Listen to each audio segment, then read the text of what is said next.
I have just finished this super cute embroidery kit that my friend got me, and I have a ton of thread left over from the kit, so I am going to thread wrap the edge of my hoop.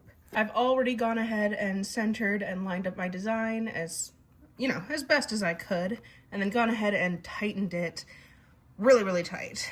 We want it drum tight on this. Next, I just go ahead and cut all of the extra fabric off.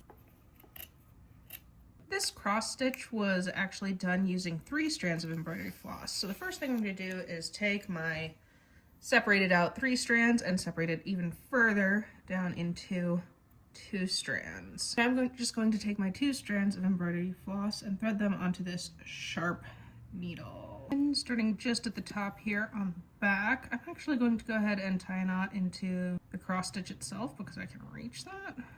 Now that I've made a nice secure knot in the back, I'm going to take my thread and bring it around to the front and just stitch down right through the face of my work. I'll bring it up again, right next to it.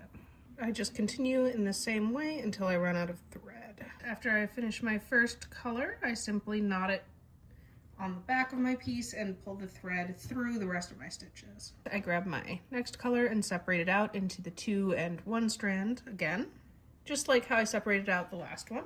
But this time I will grab the single strand from this color and the single strand of the previous color. I will then cut them in half. I will continue stitching in the same manner as before, making sure my stitches lay as flat as possible and trying to maintain even coverage. I thought the finished piece still looked a little bit plain, so I went ahead and took a small piece of ribbon and stitched it through the cross stitch using a blunt needle, tied it in a bow, and cut the ends off. I then cut another piece of ribbon and tied it around the top of the embroidery hoop, tying it in a bow and cutting the ends off in the same way that I did the bow around the flowers.